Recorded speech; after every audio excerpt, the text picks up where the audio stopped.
कांदा हे आपल्या देशातील एक अत्यंत महत्त्वाचं पीक. अनेक शेतकऱ्यांचा संसार, प्रपंच, त्यांच्या मुलांची शिक्षण, मुलींची लग्न, सर्व आर्थिक व्यवहार या पिकावर अवलंबून असतात. याच कांद्याच्या पिकाच्या रोजगारावर अनेक मजुरांची घरं चालतात. देश स्वतंत्र झाल्यापासून अनेक सरकारे आली गेली, परंतु एकाही सरकारने कांद्याला हमी भाव दिला नाही. त्यामुळे कांदा उत्पादक शेतकरी हा नेहमीच अडचणीत सापडत आलेला आहे. याच कांदा उत्पादक शेतकऱ्यांच्या प्रश्नावर प्रकाश टाकण्याचा भारतीय कांदा उत्पादक महासंघ फेडरेशन यांनी ऐका हो ऐका या कार्यक्रमाच्या माध्यमातून केलेला हा एक छोटासा प्रयत्न.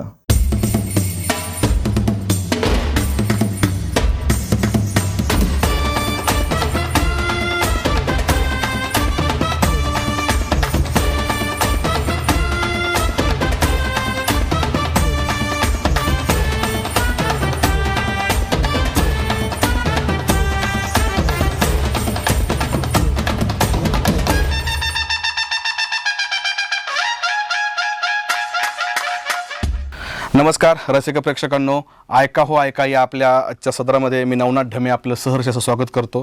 तर आपला आत्ता सध्याचा जो विषय चालू आहे तो कांदा उत्पादक शेतकरी, त्यांच्या व्यथा आणि त्यांच्या अडचणी यावर आपण बोलतोय. आजचे जे शेतकरी आहेत ते दत्तात्रय फराटे, मुक्काम पोस्ट गाडगेतळे, मांडवण फराटा, तालुका शिरूर, जिल्हा पुणे. सर्वप्रथम तुमचं आमच्या या सदरामध्ये सहर्ष स्वागत. नमस्कार. बरं, आता काय हे कांद्याची नेमकी प्रोसेस काय असते? एकदम एकंदरीत कांदा लागवडीपासून ते कांद्याच्या काढणीपर्यंत, विक्रीपर्यंत याचा काय एकंदरीत खर्च किती होतो गोष्टीचा?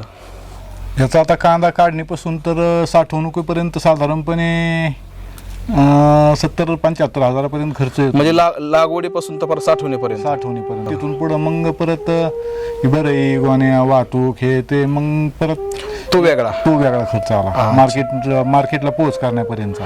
हा, पण आता हेच सगळं एकंदरीत हे एवढे सगळं तुम्ही मेहनत किती महिन्याची प्रोसेस असते हे कांद्याची?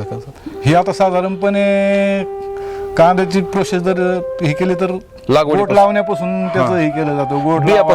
गोट लावायचं, बी तयार करायचं. म्हणजे तुम्ही बी स्वतः तयार करता? बी स्वतः तयार करता. आणि मग साधारणपणे कांदा डिसेंबरमध्ये लागवड होती. मग त्याच्या अगोदर 1-1.5 महिना रोप टाकलं जातं. सप्टेंबर आसपास, ऑक्टोबर नोव्हेंबर मध्ये रोप टाकून डिसेंबरमध्ये लागवड होती. मग मार्च एप्रिल पर्यंत कांदा निघतो. म्हणजे 3-4 महिन्याचा प्रोसेस, 4-4.5 महिन्याची प्रोसेस असते कांदा काढण्याची. अच्छा, बरं. आता याला हे सगळं करण्यासाठी याला मजूर भरपूर लागत असतील. मजूर लागते. ते मजुरांचं नियोजन तुम्ही कसं करता? मजुरांची पण कमतरता येते, पण मग नगरहून किंवा इथलचे लोकल मजूर यांच्याद्वारे मग काढणी वगैरे केली जाते. लागवड. बरं, आता कशी मजूर कांदा लागवडीसाठी एकरी किती घेतात? किती खर्च येतो लागवडीसाठी मजुरांचा?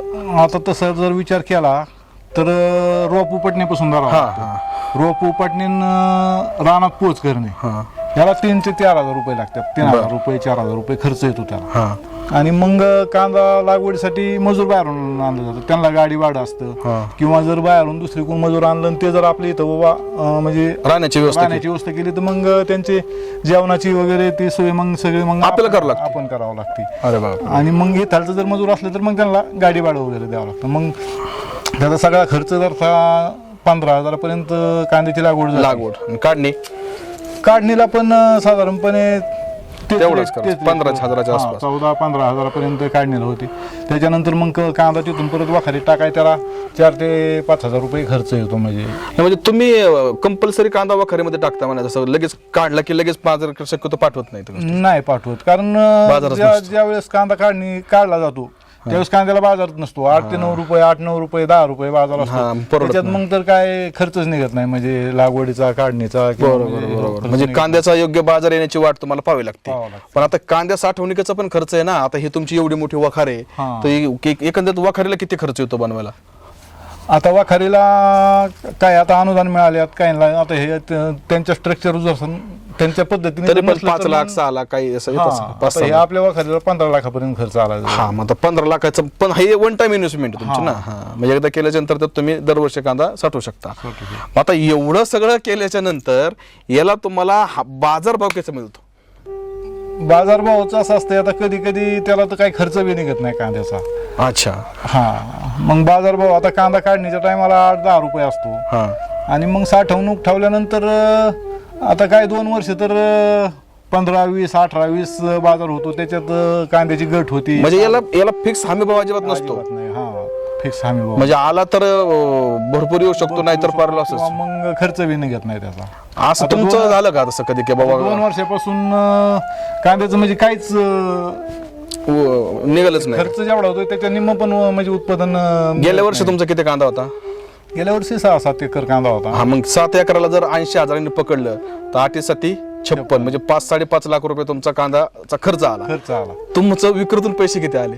काय 2.25-2.5 लाख रुपये झाले गेले. बापरे, निम्मा म्हणजे तोटा झाला. 2.5-3 लाख तुमचा तोटा झाला. कांदा. म्हणजे एवढा तोटा शेतकऱ्याला सहन करावा लागतो. हा, आणि कांदा खराब झाला वाखारीत. काय म्हणजे बाजार नसल्यामुळे जास्त दिवस ठेवला, मग पावसाच्या याच्या दिवसात तो काय खराब होतो, वजनात घट होती आणि बाजार पण नसल्यामुळे मग 2 वर्षापासून कांदा उत्पादक शेतकरी लॉस मध्ये. अडचणीत आहे. म्हणजे आपण आता 2 पद्धतीने पिकं घेतली जाते तिथं, ऊस आणि कांदा. हा, मग ऊस आता कांदा जर लॉस मध्ये गेला तर ऊसाचा आलेले पैसे कांद्यात टाकून त्याची म्हणजे कांद्याची लेवलच होती थोडक्यात म्हणायचं. म्हणजे शेतकरीला वर येतच नाही शेतकरी म्हणायचे, इकडचं इकडे. तर बघा रसिक प्रेक्षकांनो, खूप लोकांचा गैरसमज आहे की थोडासा कांद्याचा बाजार वाढला की शहरातले लोक किंवा ज्यांना या शेतकऱ्यांचं दुःख कष्ट माहीत नसतं त्यांची लगेच ओरड चालू होते, कांदा वाढला, कांदा वाढला, कांदा वाढला. पण या कांद्याच्या पाठीमागं यांची एवढी प्रचंड मेहनत असते, पण लागवडीपासून तर काढणीपर्यंत, विक्रीपर्यंत, की त्यांना लहान बाळासारखं याचं बाळंतपण करावं लागतं. आणि एवढं होऊन जर यांना बाजारभाव नाही मिळाला तर तो कांदा जाग्यावर सोडला जातो, त्या कांदा फेकून द्यावा लागतो. आणि ह्यांचं आत्ताचा अनुभव त्यांनी सांगितलं की गेल्या 2 वर्षात, गेल्या वर्षी त्यांचा 5.5 लाख रुपये कांद्याचा एकूण खर्च आला आणि त्यांचं उत्पादन आले 2 ते 2.5 लाख रुपये. अशी शेतकऱ्याची अवस्था आहे. तर एकंदरीत या सर्वांवरून तुम्ही सरकारला काय सांगू इच्छिता? शेवटचा प्रश्न. सरकारने आता कांद्यावरती हमी भाव दिला पाहिजे. कांदा समजा निघल्या कांद्याला काढल्यानंतर एक 20 रुपयापर्यंत बाजार दिला पाहिजे, 20-25 रुपयापर्यंत. आणि वखारीतला साठवणुकीच्या कांद्याला थोडासा जास्त पाहिजे. कारण 35-40 रुपयापर्यंत जर साठवणुकीतला कांदा गेला तरच तो परवडतो, म्हणजे ठेवलेला कांदा द्यायला. खरंय. अगदी माझी देखील सरकार मायबापला हात जोडून विनंती आहे की हे जे शेतकऱ्यांची व्यथा आहे तुम्ही समजून घ्या आणि शेतकऱ्यांच्या मालाला, कांद्याला विशेषतः हमीभाव द्या, तर या शेतकरी वर येऊ शकतात. कारण याच्यावरती खूप मोठी आर्थिक गणितं पण अवलंबून असतात. याच मालावरती या शेतकऱ्यांचे विविध स्वप्न असतात. कुणाला मुलांचं शिक्षण करायचं असतं, कुणाला मुलीचं लग्न करायचं असतं, कुणाला घर बांधायचं असतं. या सगळ्या गोष्टी त्या कांद्याच्या जीवावरतीच किंवा या पिकावरती ते करत असतात. आणि जर त्यांचं हे स्वप्न भंगलं तर काही शेतकऱ्यांना अक्षरशः आत्महत्या करण्याची देखील वेळ येते. आणि परत तुम्हीच ओरडता की शेतकरी आत्महत्या का करतात. यांचं जर दुःख जाणून घेतलं तर तुम्हाला त्याची नक्कीच जाणीव होईल. तर पुन्हा एकदा सरकार मायबापला विनंती आहे की, यांची विनंती आहे की कमीत कमी हमीभाव 20 ते 25 रुपये कांद्याला द्यावा. एवढी माझी देखील सरकारला हात जोडून विनंती आहे.